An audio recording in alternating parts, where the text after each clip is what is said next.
Good afternoon, everyone. My name is Brian Overby. I'm the Senior Options Strategist at OptionsPlay. And today we have a fairly basic event that is set up because through my years of teaching options, I think a lot of people misunderstand the ability to trade options in your retirement account and how you go about getting that ability.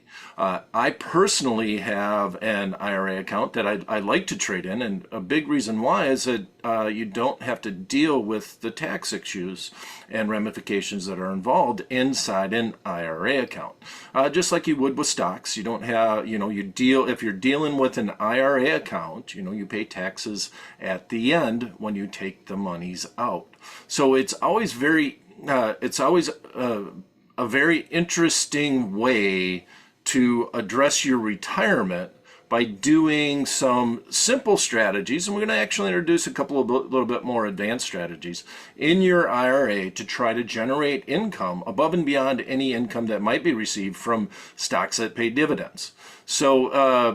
So we're going to start by walking. We're going to introduce what an option contract is. We're going to talk about a couple of the basic strategies. And I'm actually going to go through the forms that you would have to fill out to get option trading inside your IRA account. And then we're going to run over to the OptionsPlay platform, and I'm going to show you how OptionsPlay can help you pick strategies that you might be able to do inside your IRA account. Once again, you have to get approval to do all this. So with that said, a little bit of housekeeping here. We have a Q&A box, and we also have a chat box. Feel free to chat amongst yourselves.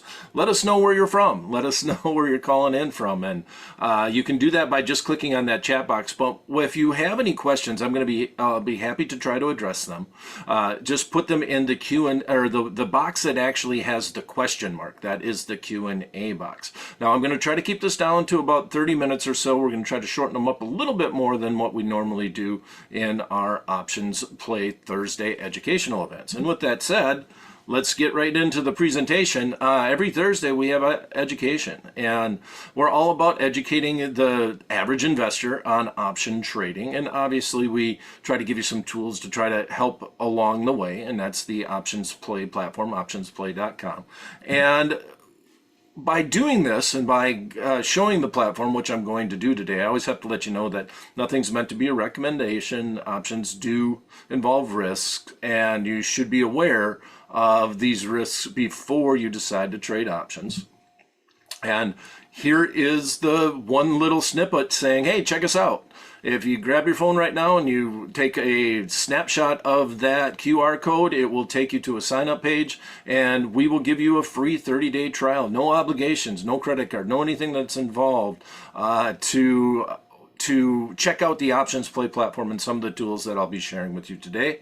And then also I want to promote Tony Zhang, our chief strategist, and one of the original people that ever got OptionsPlay up and running. Does a great presentation every Monday morning, every Monday morning before the market open. And if you click this QR code, you can actually sign up and get alerts for all of the events.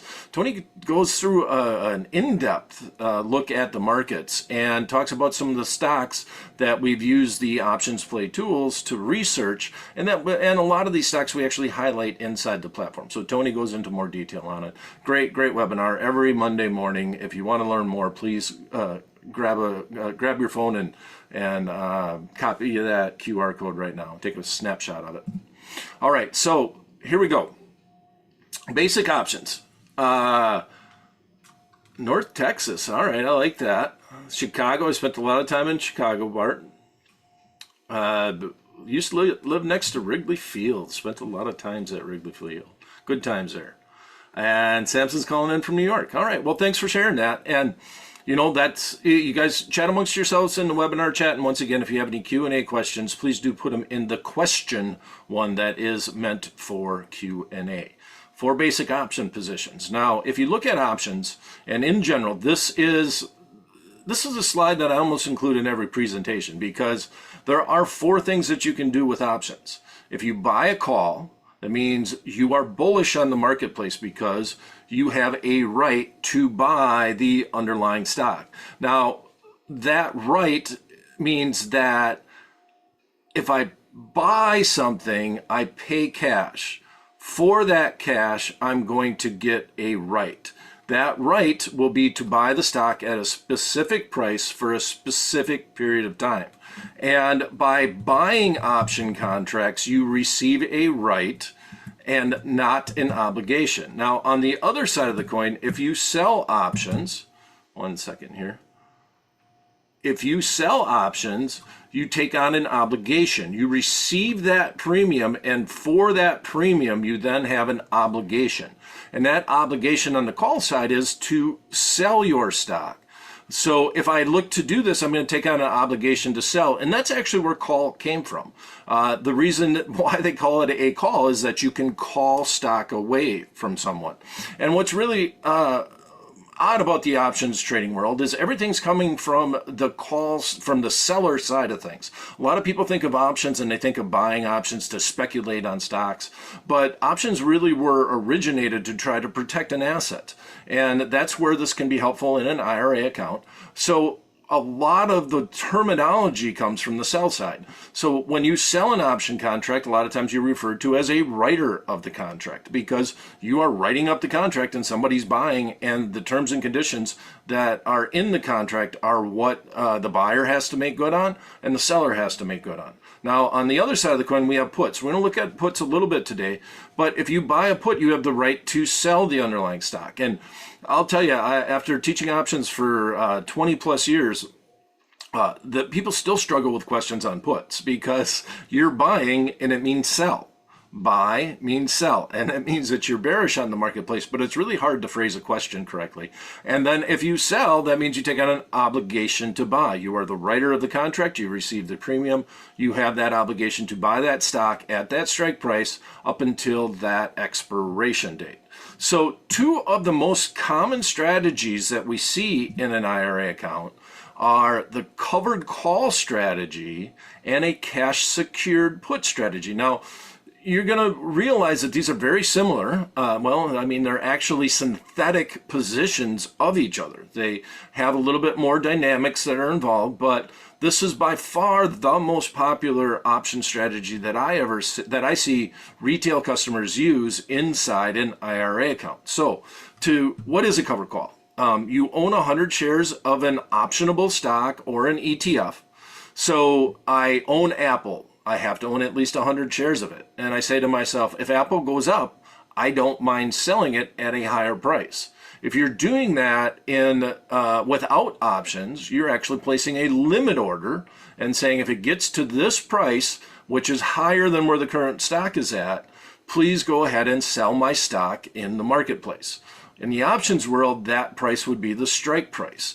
So by selling the call option, you bring in cash, you take on an obligation to sell your stock at a higher price. And if you're okay with selling the stock at a higher price, well, then this is one way that you can do it. Now, I'm going to talk about stocks. It's going to mention ETFs because a lot of people like to do this in an IRA account with an exchange traded fund that follows a sector. So that is feasible. But if I'm selling a call option, I'm going to use the stock as collateral here. And this kind of matters when we get to the cash secured put.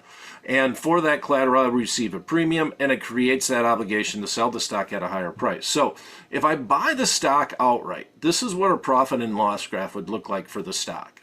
You break even right at the zero line here, right? If this is the stock price below, this is the profit and loss. This is where we break even. This is the cost basis. This is where you bought the stock at. Unlimited upside potential. Substantial downside potential because it can only go to zero. We can't say unlimited because it stops at zero. But this is the risk reward profile. But if I sell the call, we move down this line because we can use that premium to lower our cost basis on the call. And then from this point higher, we have to give up our stock. So our risk here is still from owning the stock. It's not from the option contract. And that's part of the reason why in an IRA account, most brokerage firms will give the approval to do covered calls. It is almost by default. If you fill out the option trading application, covered call writing is something that all brokerage firms that allow option trading to happen, they almost all of them, and I can't say, I'm going to say 99% of them, will allow you to do covered calls in your position. Why? Because you're not adding risk to the position. You already own the stock, and because you own the stock, and you can't own it on margin in an IRA account, it has to be a cash account, which is obvious. You can't leverage your cash in an IRA account. But with that said, that's where all the risk comes from, and if anything, we lower the risk because we bring in cash that can be used to buy the stock. So we lower the break-even price on it. All right, so the next strategy that's very popular in an IRA account is called a cash secured put. You want to acquire a stock, and I'm saying if the stock goes down, I'll be willing to buy it at a lower price. Now, what's real interesting about this is if we flip back and forth, we go from here to here, you see that this graph is very similar, right? It's actually the exact same graph as far as putting the slides together, because you have the same type of risk when you do a cash secured put. So the question is, I think the main question here is, what does cash secured mean?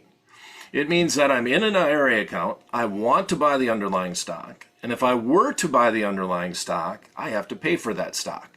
So if I was trying to do this without options, I would place a limit order, usually below the market, and said if the stock comes down to this price, I'm willing to buy 100 shares of it. In the options trading world, that price would be your strike price, and you would sell it and you would get cash to help pay for the stock if you get put the stock after the stock comes down, and it happens before the expiration date on your option contract. So you sell a put on a stock you want to acquire, you receive cash, the premium, and that cash can be set aside and thought of as yield. You know, as cash above and beyond any dividends the stock might pay, just like in the covered call scenario.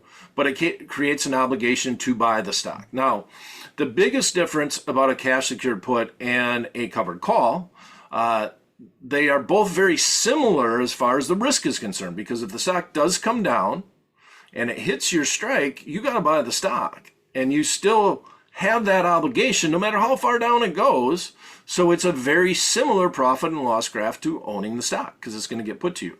Now, I put ... after this because if I'm doing a cash secured put, I want the stock. And one of the risks of not getting put to stock is I'd miss out on an opportunity. Like, for example, if the stock was trading here and I bought it, and instead of selling the put and the stock skyrockets, I get all the upside of owning the stock, and in the put, all I get is the premium, right? So that is a staple to some of the suggestions that are used inside the OptionsPlay platform. When you're thinking about selling puts, you got to think about what is the risk of not owning the stock. But if I get the stock, I have all that risk. I have all the risk of it going down. But once I buy it, my break even is lower because I received the premium. And now I have the exact same profit and loss graph as the stock, except for the fact that my break even is lower on that position. All right, so these are the two most popular option strategies in an IRA account.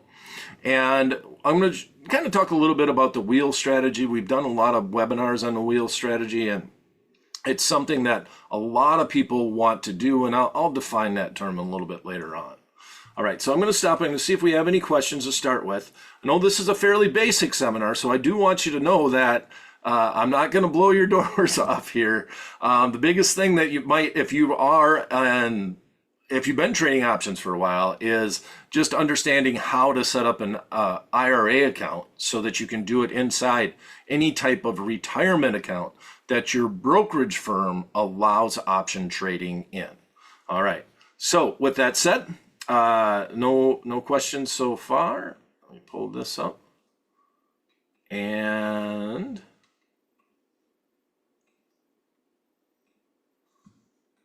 here we go. So if you're setting up an IRA account, and I've been a broker for many years, worked for a lot of different brokerage firms over my stint as an option trading expert.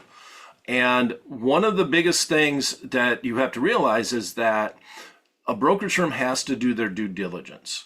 And FINRA, the regulatory body, just says that you have to do this. It doesn't necessarily mean say that this is the way you have to do it. So the reason why I bring that up is that not all option trading applications are the same. Some brokerage firms will offer the option trading application right away. Other brokerage firms that are a little bit more conservative will say, will make you ask to receive the option trading application. So if you're filling out an account form, some of them include it, and then you would just ignore it if you didn't want to trade options. And some of them make you ask for that account application.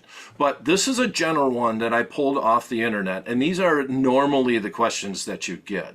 So first of all, it's going to talk about investment experience, and it's going to name all the different things that you can do, and stocks, bonds, options. And you do want to be,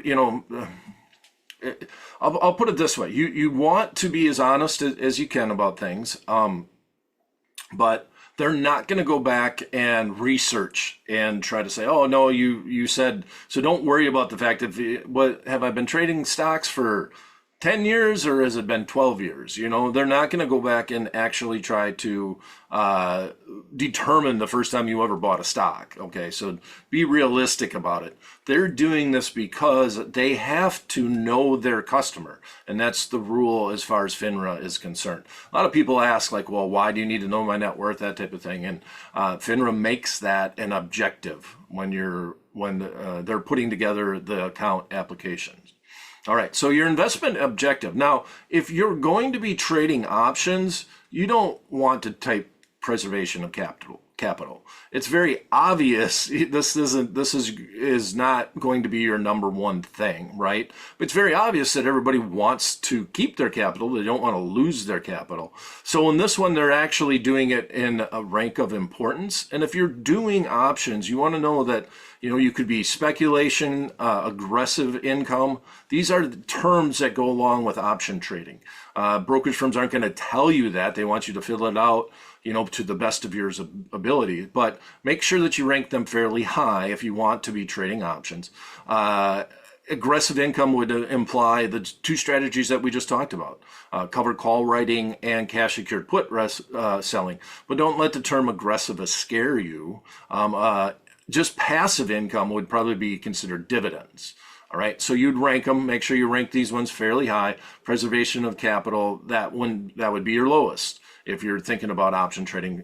Because if you're thinking of preservation of capital, you're thinking money market funds, you're thinking bonds, you're thinking that type of scenario. And then your previous option activity has been covered call writing, buying, complex strategies, no activity in other. Now, in other, here's one of the things that I do want to say after many years of being at brokerage firms is, if you have education, if you're taking courses like this, let them know that you've taken the course. Let them know that you have 3 years of options trading courses behind you. Give them more information than they might want. That shows interest, and it might allow you to do more complex option strategies.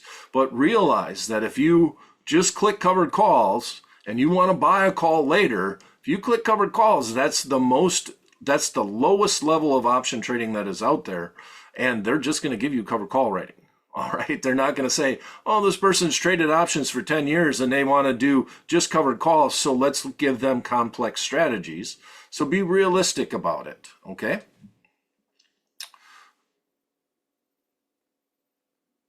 Okay, so the very first question, and I think I kind of addressed this, and I think it's appropriate at this time, is why trade options in an IRA account when you can't, and not in a normal account? Well, there's a couple of things. First of all, if you're trading options in an IRA account, the biggest advantage of it is you don't have to track, in particular, and we're going to say an IRA account. Now realize I'm using IRA as generic terms. You could say retirement account, you could say Roth IRA, you could say simple IRA, we're just talking about IRA accounts in general, or retirement accounts in general. That's just a shell. Okay, so why would I want to do it? Well, any capital gains, I don't have to worry about it year in and year out.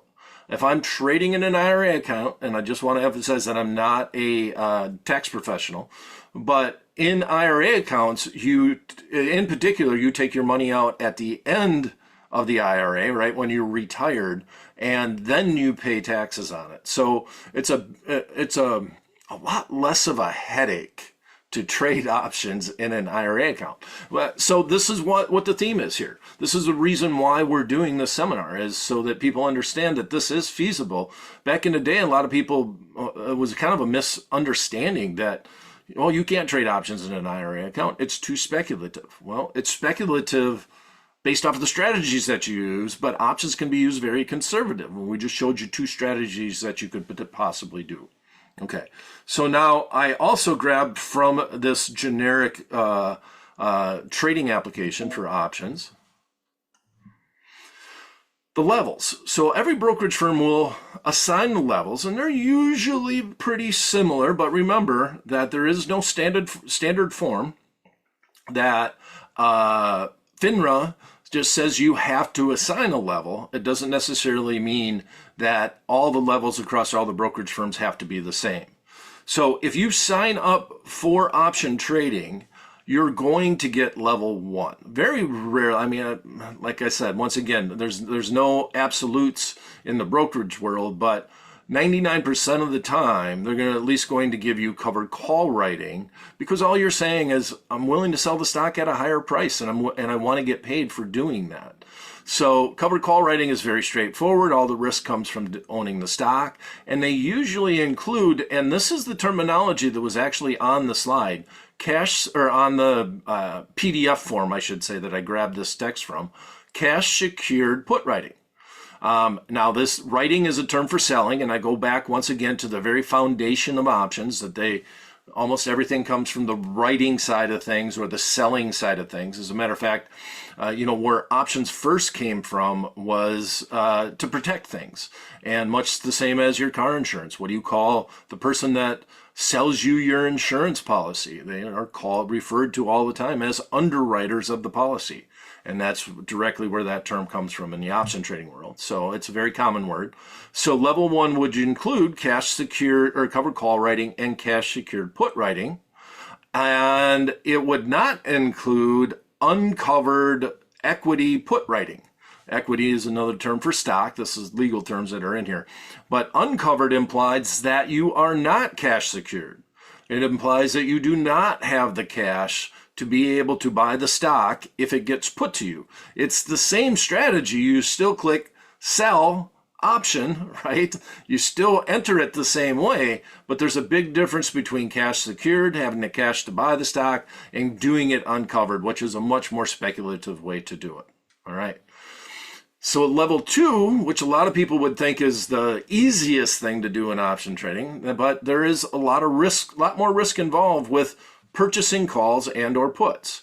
So the buying of an option contract means that you can leverage your account a lot, and you do definitely need to understand option pricing a lot more than you do on covered call writing.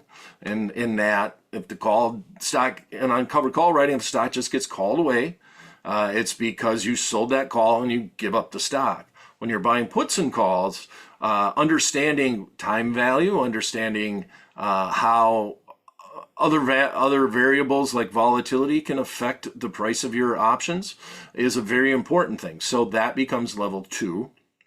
And then level 3 is long spreads and straddles. Spreads are transactions, and I'm going to talk a little bit about them because the OptionsPlay platform really kind of focuses on spreads. Long straddles just mean that you're buying a call and buying a put. A lot of people make that level 3. It's very similar to level 2. You could buy a put and buy a call in a different transaction and have the same type of thing as a long straddle. But a long straddle means that the stock is at 100, you buy the 100 strike call, you buy the 100 strike put, and you pray that the stock moves a lot, because you're paying for a lot of premium in your option contracts when you do it. So they make that level 3, a lot of firms will. But the spreads are the most interesting things. And so if you're trading options in an IRA account, that's the highest level right there, level 3. And here's the biggest thing that goes along with it is if you get to level 4 where you're uncovered, it requires a margin account.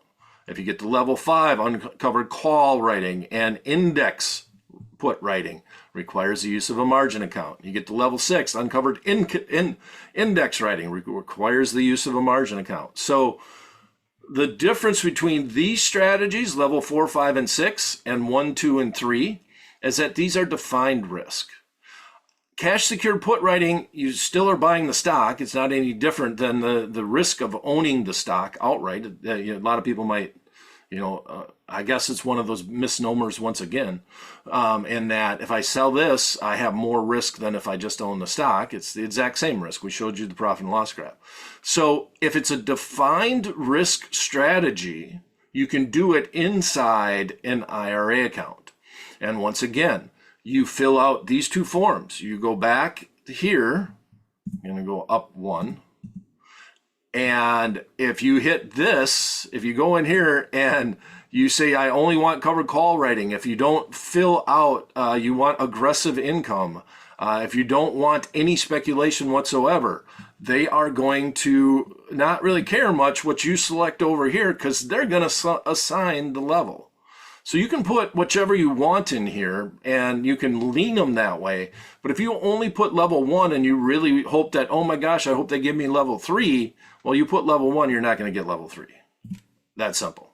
Okay, so keep that in mind. And also, if you do an IRA account and you've been trading for a while and you only have level 1, you can resubmit this application. You can resubmit it as much as you'd like. They might get a little bit annoyed with you after if you do it 5 times a week until they give you level 3.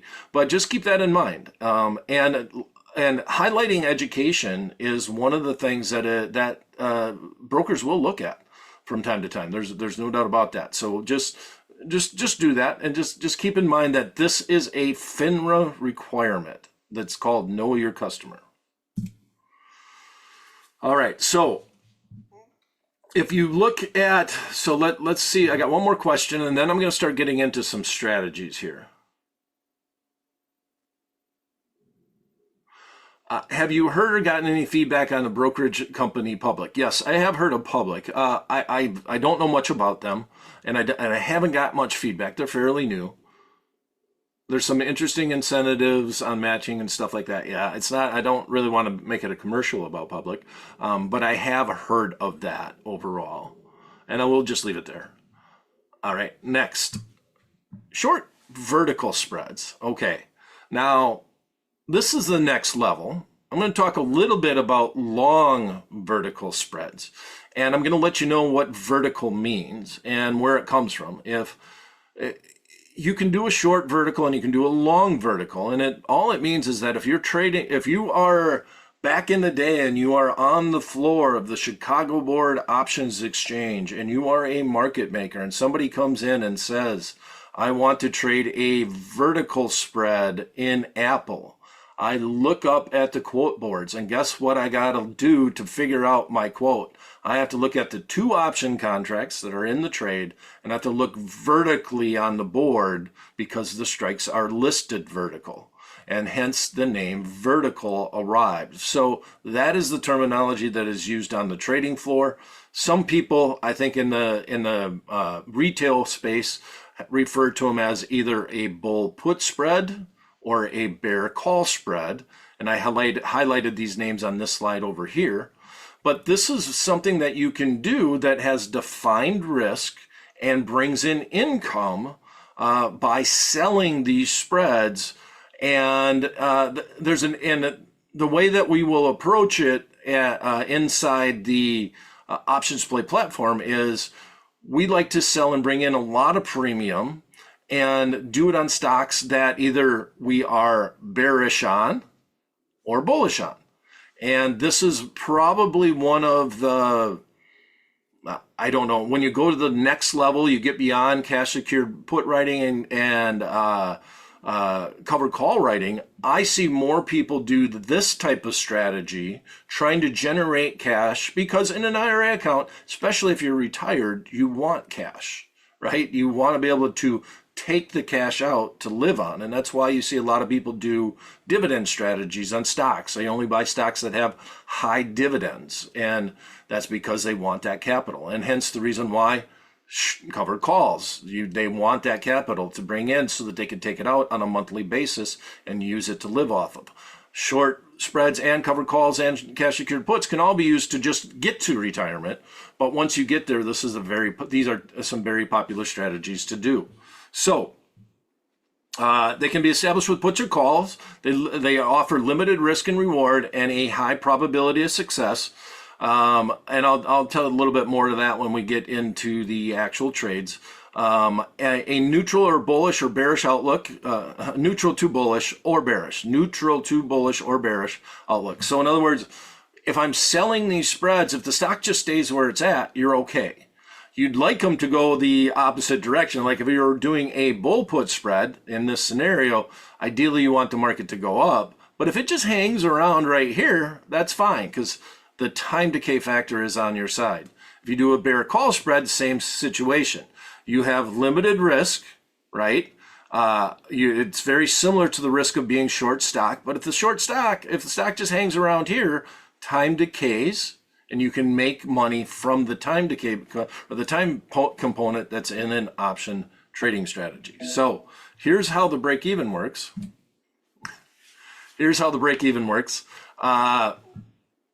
Short call spread here. So for example, if I do a short call spread, I am bearish on the marketplace. That means that I think the stock will go down. It's an alternative to being short stock, which you can't do in an IRA account. By the way, you can't get short stock in an IRA account because it has unlimited risk and you need the ability to have a margin account to do it. So this is an alternative to short stock.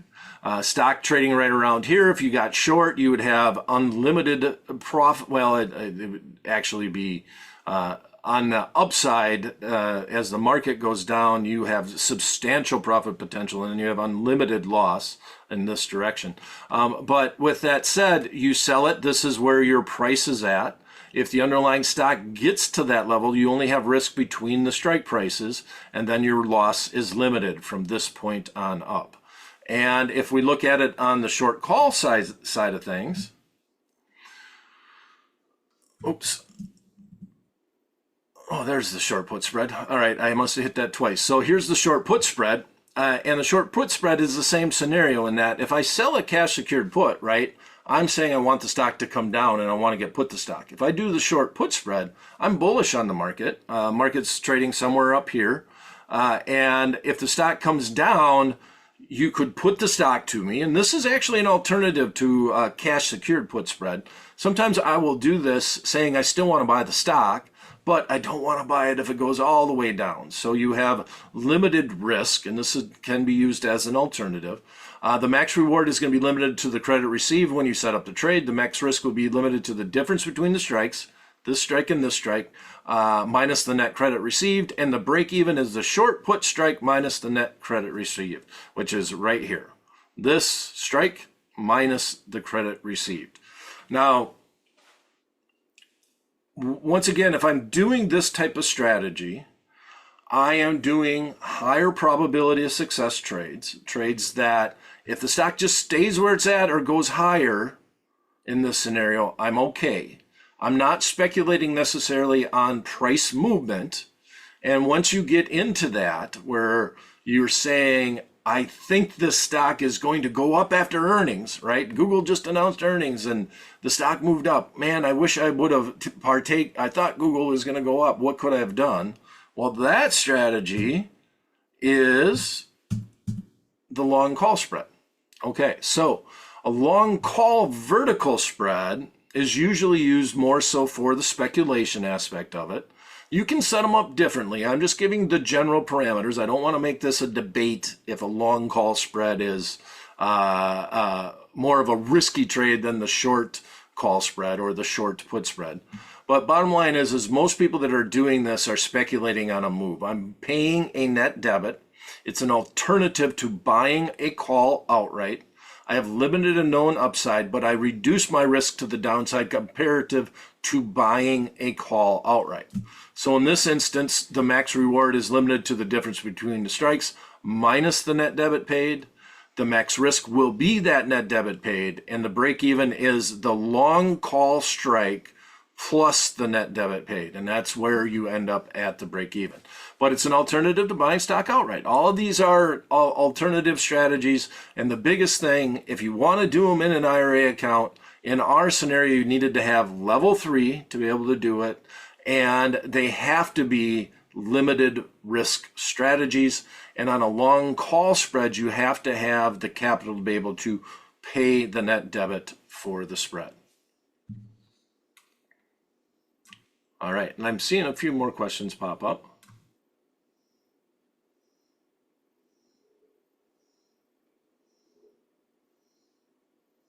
Okay, so Robert asks a question, and it's a fair question. I have level 3 in both an IRA and a non-IRA, which would be just an individual account or a gosh, I just lost the word.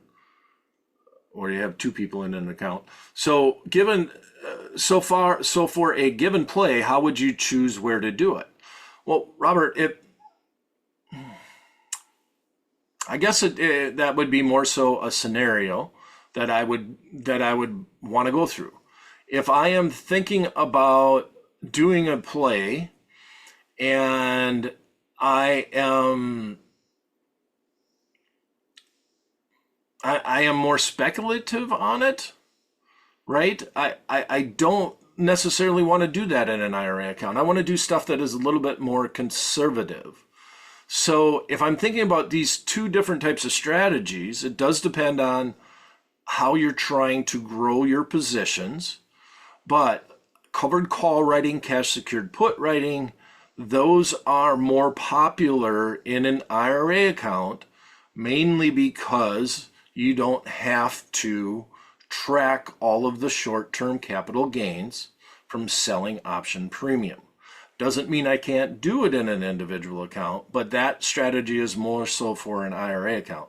So honestly, I don't know if it's really your choice. I mean, I'm not trying to kick the can down the road, but if you are speculating on an underlying stock, I don't necessarily want to use speculative money in my IRA account.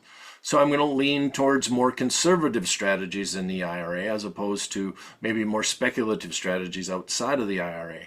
But it's really all about the tax implications. And one of the big things in my IRA accounts that I think of is not the beauty of not having to track and figure out your taxes on the April 15th date as for your option trading. All right. So what is the wheel strategy? I'm going to point to this because we do have a lot of webinars that we've done on Thursdays that are available on the YouTube channel, on OptionsPlay YouTube channel, where we go through the wheel strategy. And the wheel strategy is something where you have, this is done a lot as a strategy, just, well, in general, to try to build up your IRA account. But after you're retired and you want income, you want to be able to pull income out of your IRA account. So to start with, you sell a put and you say, I want to buy this underlying stock. So when I sell that put, I sell the put and I collect premium. And if it's expired, guess what? I sell another put and I collect premium. If I get assigned, I buy the stock. Well, once I own the stock, then guess what I can do? I can sell a call against it. If that expires, guess what? I come back and I sell another call against it. If it gets called away, then I get assigned, I sell the stock, I go back and find another stock, and then I sell put on it. If it expires, come back, sell another put. If I get assigned, then I buy the stock. And then I do it again. And that's why it's called the wheel, because obviously we're going around in a circle. And this is a very popular strategy, especially in IRA accounts, just because of a lot of things that I just talked about with Robert's question in here. In that I can bring in income above and beyond dividends. I can pull out that income at the end of the month, and I can actually use this income to live off of. If I'm doing well and I'm doing right by my stocks that are inside my IRA account. All right. All right, so now I'm going to run over the OptionsPlay platform. I'm going to open this up for some questions. If you have any questions, do please put them in onto the Q&A.